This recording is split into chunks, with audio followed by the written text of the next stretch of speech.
आप सोच रहे होंगे कि इस वीडियो की शुरुआत हम लोगों ने जैगुआर से क्यों की है।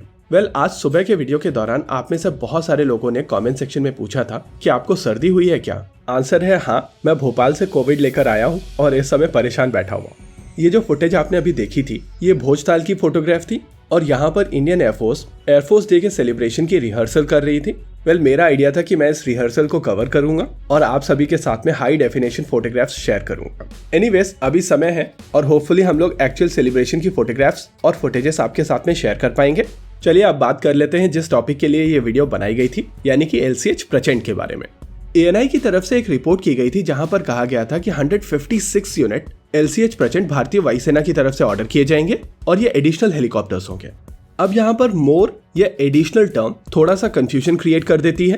देखिए, आपको यहाँ पर समझना पड़ेगा कि भारतीय वायुसेना यहाँ पर लीड सर्विस है और उनकी तरफ से ये प्रपोजल बनाकर भारत सरकार को सबमिट किया गया है। यहाँ पर 156 हेलीकॉप्टर्स की बात हो रही है और ये 156 हेलीकॉप्टर जो 15 लिमिटेड सीरीज प्रोडक्शन हेलीकॉप्टर्स बनाए गए थे उनके बाद के हेलीकॉप्टर्स हैं।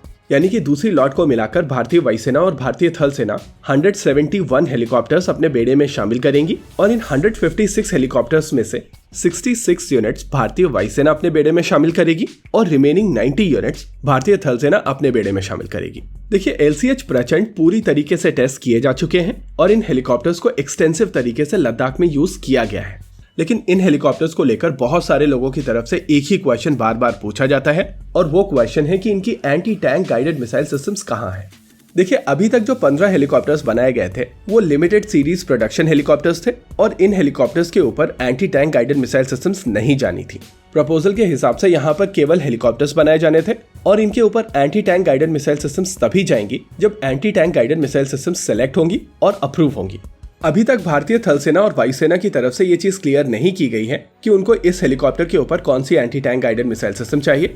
रही बात क्षमता की, तो LCH Prachand anti tank guided missile system fire कर सकता है क्योंकि बेसिकली ये वही लॉन्चर यूज करता है जो रुद्रा अटैक हेलीकॉप्टर यूज करता है और रुद्रा के साथ में anti tank guided missile system Helina already fire और टेस्ट की जा चुकी है।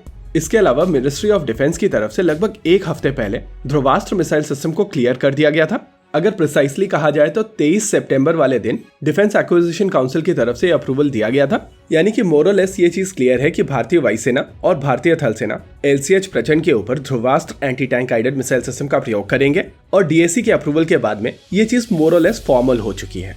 वैसे इस न्यूज को लेकर आप में से बहुत सारे लोग सेटिस्फाई नहीं होंगे क्योंकि आपका मानना होगा कि जब तक फॉर्मल डील नहीं साइन हो जाती है तब तक चीजों को सेलिब्रेट करने का कोई फायदा नहीं है और पर्सनली मैं काफी हद तक आपसे अग्री भी करूंगा। लेकिन इस केस में सर्विसेज की तरफ से अपना प्रपोजल सबमिट कर दिया गया है, यानी कि यहाँ से जो इन्वॉल्वमेंट है वो केवल भारत सरकार की है और सर्विसेज की तरफ से अपना पूरा पार्ट कंप्लीट करके बॉल को उनके कोर्ट में डाल दिया है।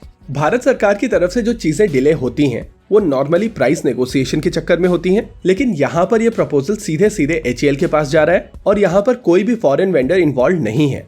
इसके अलावा LCH प्रचंड को लेकर असेंबली लाइन ऑलरेडी बनकर तैयार हो चुकी है, यानी कि HAL की तरफ से भारत सरकार से असेंबली लाइन बनाने के पैसे भी नहीं मांगे जाएंगे और इसी वजह से इसमें डिले होने के चांसेस बहुत कम है। ओवरऑल मेरे हिसाब से ये एक पॉजिटिव डेवलपमेंट है और जैसे ही ये हेलीकॉप्टर भारतीय सेनाओं के बेड़े में शामिल होंगे वैसे ही उनकी क्षमताओं में काफी ज्यादा बढ़ोतरी होगी। इसी के साथ आज के इस वीडियो में रखते हैं केवल इतना ही। वीडियो को अंत तक देखने के लिए धन्यवाद। देखते रहिए अल्फा डिफेंस। जय हिंद।